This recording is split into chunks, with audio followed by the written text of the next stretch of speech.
Good evening, ladies and gentlemen. We are hoping and we are hosting. We have the delight to host here in Samaria Hotel the Israeli ambassador, Mrs. Irit Ben Abba.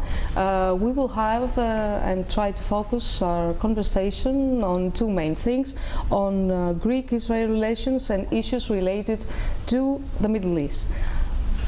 Welcome, Mrs. Ben Abba. Thank you very much. You've been here for 2 days and you've met some of our leaders here in the region and our mayors. What do you think about Greek and Crete and Israel relationship at the moment? Crete for us, of course, it's a major tourist destination. There are around 200,000 Israelis that come here every year, and the numbers are growing. And I'd just like to inform you that as of April this year, we will also have direct flights from Tel Aviv to Hania, not only to Heraklion. So we can only hope that the number will increase. Much more. The number will increase. People are looking for nice places and pleasant places to have their vacations, but also hiking in the mountains. And I also hear people that are interested in, in the Samaria Gorge, to walk in the Samaria Gorge. There are people that look for nice places in the nature to have nice vacations, not only beaches and clubs and bouzoukias. So you have variety of people that come here, families and also youngsters just before the military service. They come here in the summer. Crete is close, Greece is very close to us. It's only less than 1.5 hours flight, so it's a very, very popular destination. Greece has become #1 destination for Israeli tourists. And I think our products, the products of the two countries, are very similar, so we can relate to that. The Cretan products, sure. The Mediterranean products in general. Very similar weather, very similar cuisine, definitely. Olive oil is a major part of our cuisine as well, so feta cheese as well.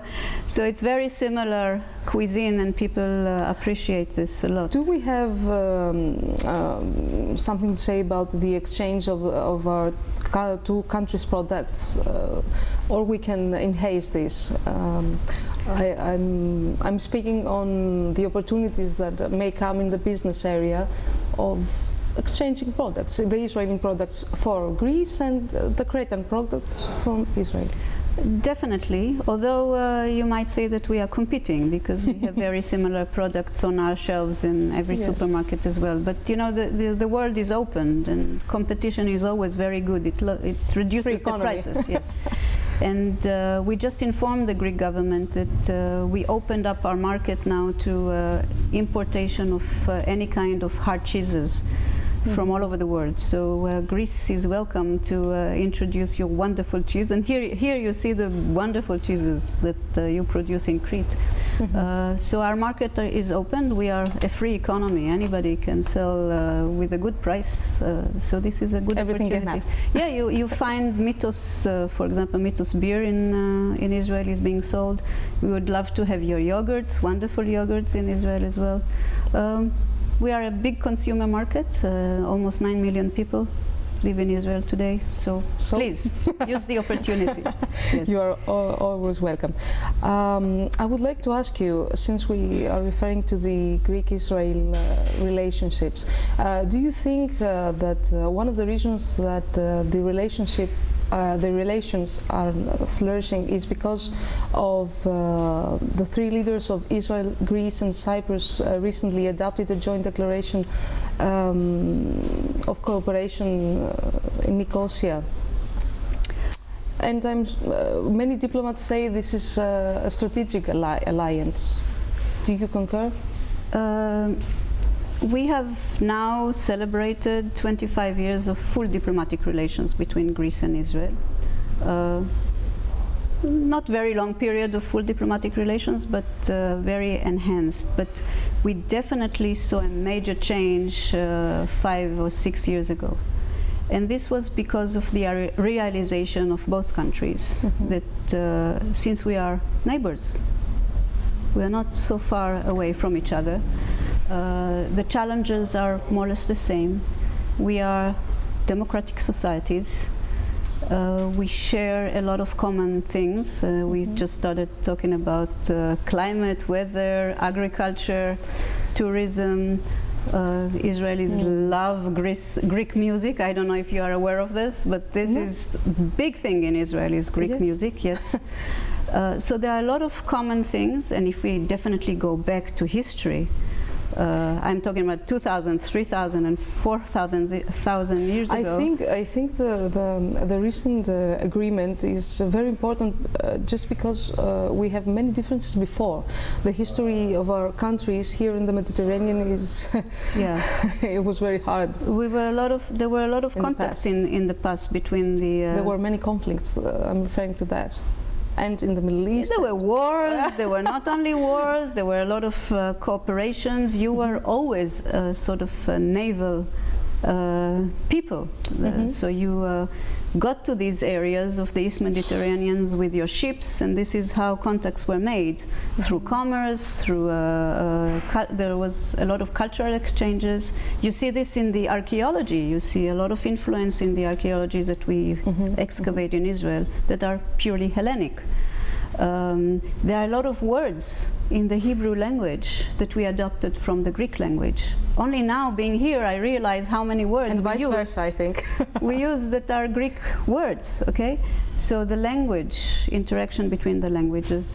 And the first language that the Bible was translated into was Greek.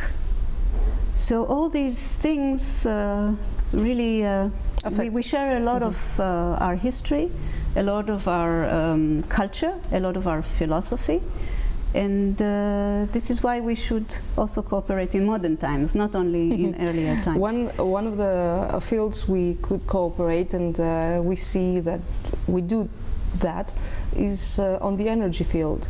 We recently signed, Greece, the leaders of Greece, Israel and Cyprus signed a declaration that has to do with the pipeline that will go through Crete, and so it will provide power in the Middle Europe.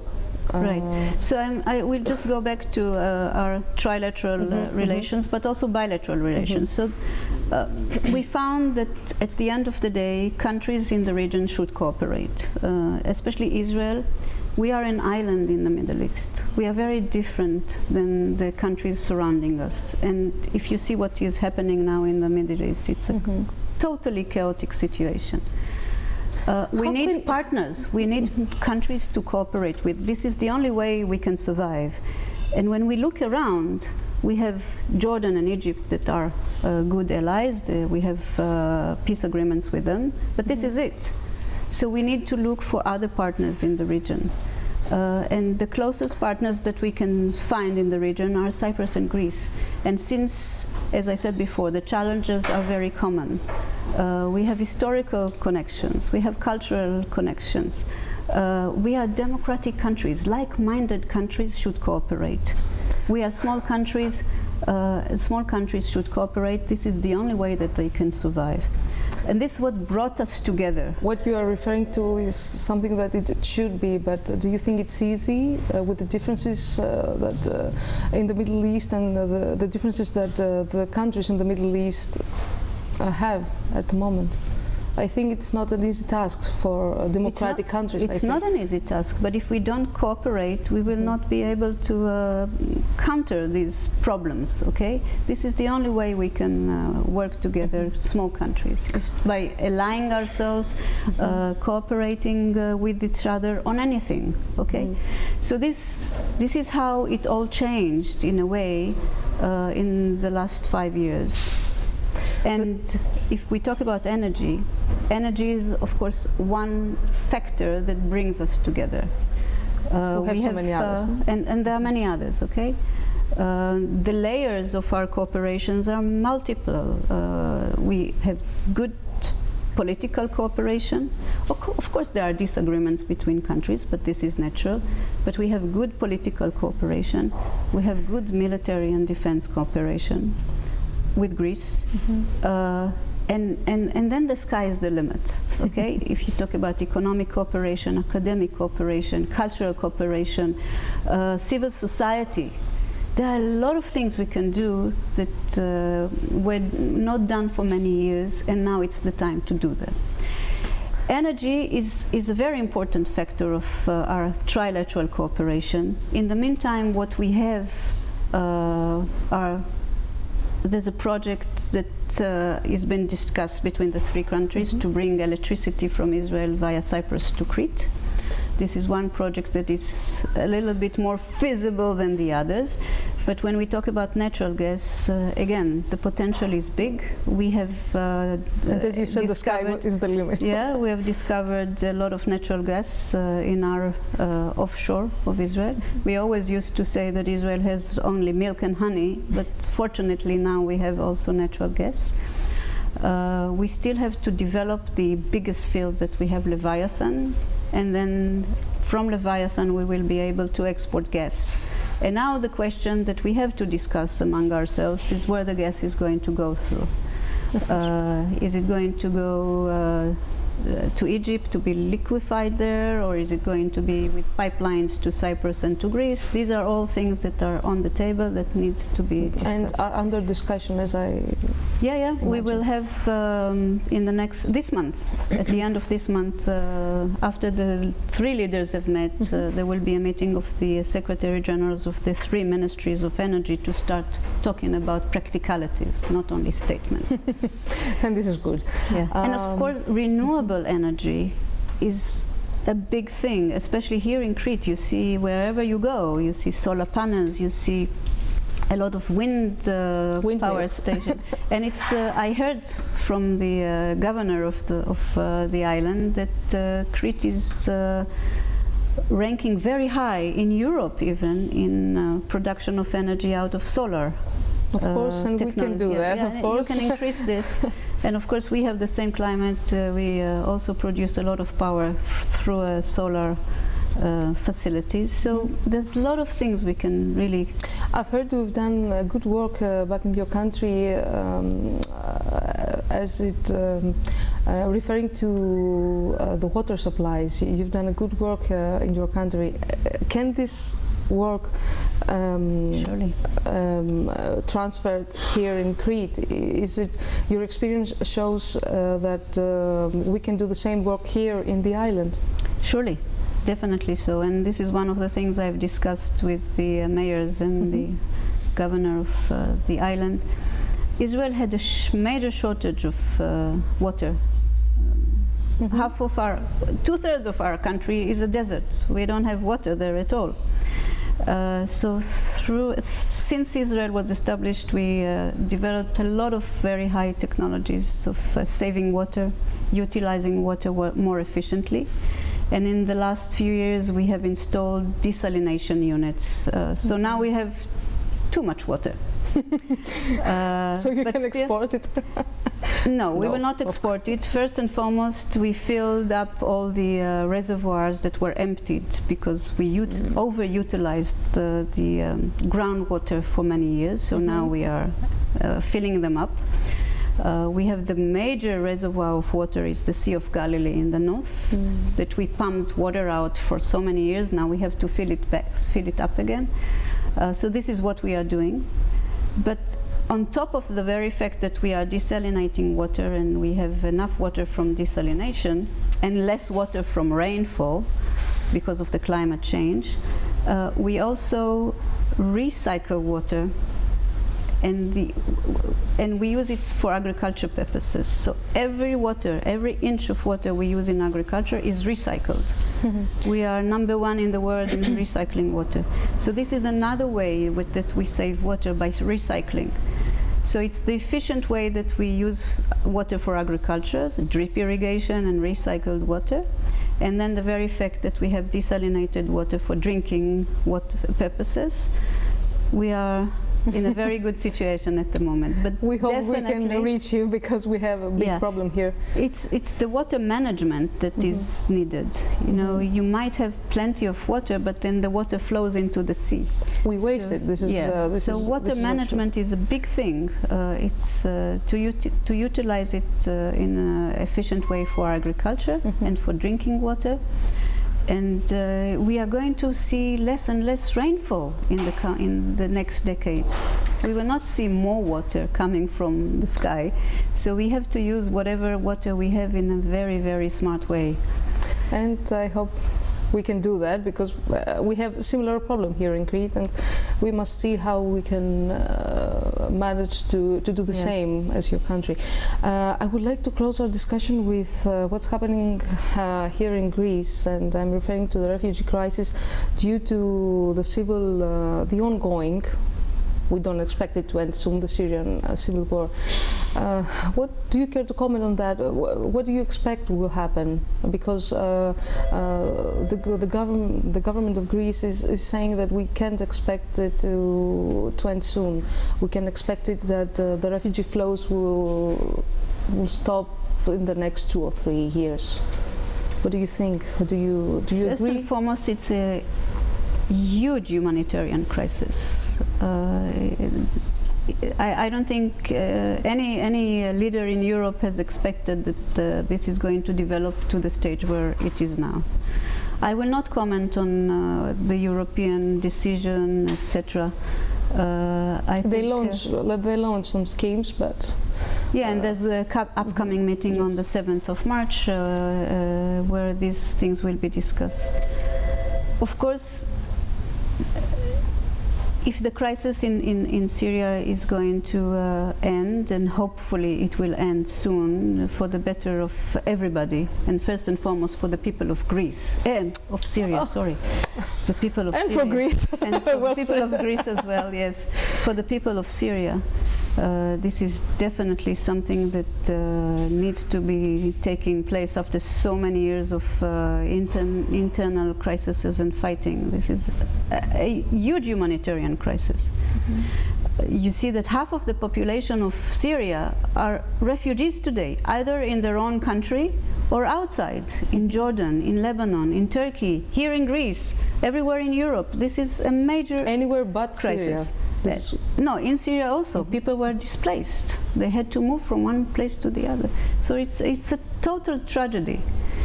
I hope that this will end, and then we will see less and less people leaving Syria and trying to find refuge in the region and outside the region. This is, of course, needed, and it will affect the flow of immigrants. But it doesn't mean that they will stop leaving Syria, even if the crisis settles down. We have seen a ceasefire in the last week, and you see less and less people leaving Syria because of the ceasefire. But the flow of refugees out of Syria will not end, it will not stop. Many say that many countries that accepted refugees and migrants weren't ready to do so. Do you think that things will be better in this area? Because I think in terms of not being able to control all the flows of the refugees, we created a bigger problem for them and for us. And I'm not referring only to Greece, I'm referring to the whole it's true that no country in Europe was prepared for this. Nobody expected to have 1 million refugees getting into Europe in half a year, right? Although there was a flow of immigrants and refugees to Europe in the last few years. It's you remember the Italian crises of all the refugees that came from Libya after Libya collapsed. And we expect another flow from the region you referred to, Libya, because we have problems there too. Right. So I know that there are all these programs of the Europeans to resettle the problems where they are, so people will not have to leave their own countries. But these are difficult things to do. All these decisions by the Europeans are difficult to implement. And we have fear. I think the European people have fear. Yeah. And this is part of the problem. Do you see that this fear will stop? No, it will increase. It will increase. And you see the reaction. The reaction is that Europe is sealing itself. Borders are being closed. The Schengen policy of freedom of movement from one place to the other is being challenged everywhere in Europe. Okay. Today I even read that Germany is going to close the border with the Netherlands. Okay, so all the borders in Europe are being sealed. So this is a reaction of the population that is it's scared. They don't want to see any more refugees coming into their own countries. And of course, there are those countries that don't want to see any refugee coming into their own countries, like Hungary and Czech Republic and Slovakia. You've been a diplomat many years. Do you see any solution in this? Of course, the solution is there in Syria. But as I said, even when there is a solution in Syria, you will still continue seeing people leaving the country, because it would take years until Syria is being reconstructed. And is Syria of 5 or 6 years ago. It would take years. Massive amount of money will have to go in for reconstruction. It's a failed state from any point of view. One last question. There's been a lot of criticism about how we handle and how we check these people that are coming in Greece and want to go to the North Europe. Do you think we could do better to control those flows and to control those people? Because there's a lot of saying about the hotspots and how we could do better on that. Do you think we could do better on that? I think Greece has done whatever it could. It's very, very difficult to seal a country that has 3,500 kilometers of sea border. How can you do that? I don't think it's a mission impossible. No country in the world can do that. You cannot build a fence in the middle of the sea.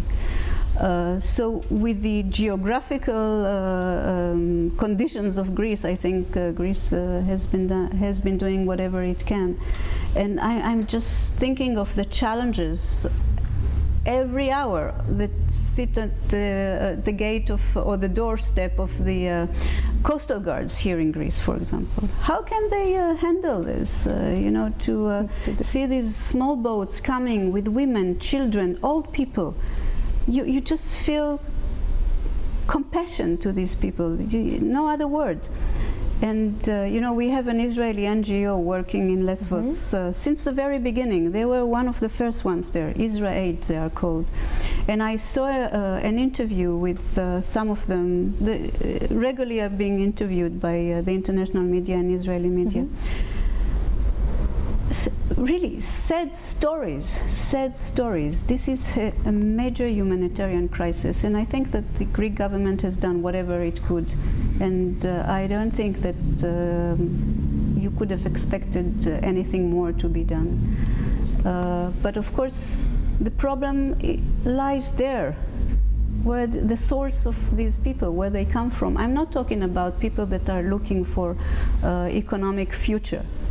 Like the Afghans or the North Africans. This is a different story. But those people that really run away from conflict areas, and there's a real war taking place in Syria. And people that are highly educated. Highly educated, they had no reason to leave their own country. They really were not looking for economic future, most of them. They are running away from war. And this is the saddest part, I think. And this can stop partially, not totally, when the war ends and there's a settlement of the political crisis. We can only hope. Yes, we really need this, not only in the region, but globally. Mrs. Abba, thank you very much. You're welcome, and I wish you all the very best, and I wish all the good things for Crete, prosperity and economic prosperity, and good relations with Israel. We are hoping to see you soon again. Thank you very much. Thank you very much. Thank you.